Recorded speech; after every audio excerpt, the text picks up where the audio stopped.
Ayan guys, magluto tayo ng pork chop. Ipiprito muna natin siya ng kaunting butter. At meron na tayong fried shallots at garlic. Ito may kasama pang pork chop. Ipiprito pa rin natin yan. At mamaya ay lalagyan natin siya ng tomato.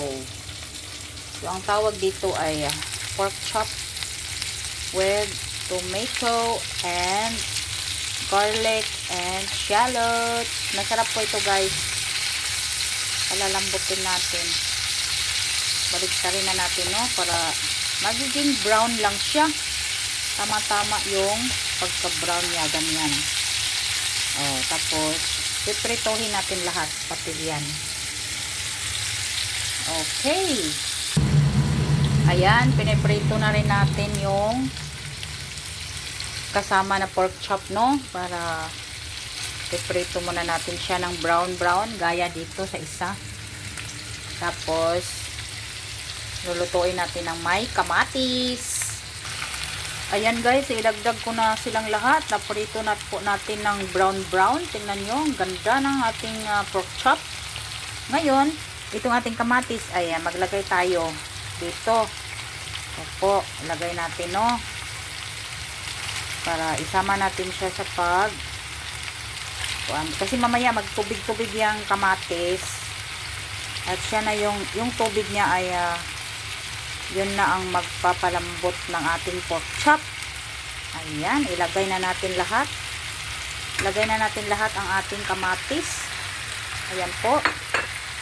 So i-arrange lang natin mabuti para lahat ay ma-absorb ng lahat ng laman ng ating pork chop ang kamatis. Ayan, patong natin siya dyan. So ngayon, di muna natin siya parang mamaya dagdagan ng konting tubig, no. So sa ngayon, takpan lang muna natin siya. Ayan, tatakpan muna natin at ating babalikan after a few minutes. Okay. Ayan ang ating pork chop. Nilagyan na natin siya ng kamatis at nilagyan ko na rin siya ng ketchup na konti. Ayan, para pula-pula siya, no? At saka yung tinosted natin na garlic at shallots andyan na rin. Ayan. Ayan, napakasarap po yan guys. Hahaluin lang natin ng konti, no, para hindi siya nasunog. Ayan, tingnan natin ang galing. Ayan, okay. Masarap na po siya guys. Sauce pa lang ay ulam na. Yeah, grabe ito. Perfect na perfect. So kailangan lang natin siyang i-reduce ang kanyang sabaw, yung palaputin natin. Ayan, so mahina lang na apoy guys para hindi siya masunog, no. So babalikan natin mamaya.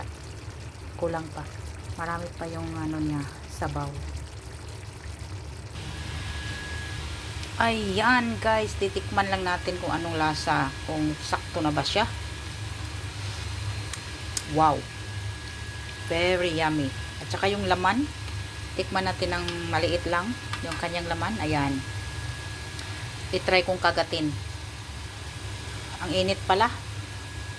Sarap siya guys. So masarap na masarap.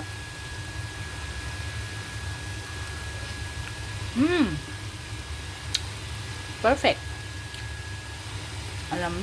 Lambot na. Isa pa.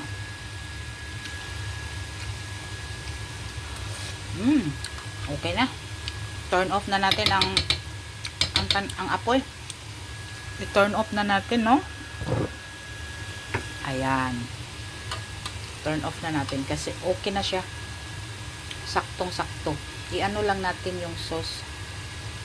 I-ano natin sa babaw para pula-pula siya tingnan. Ayan. Thank you so much.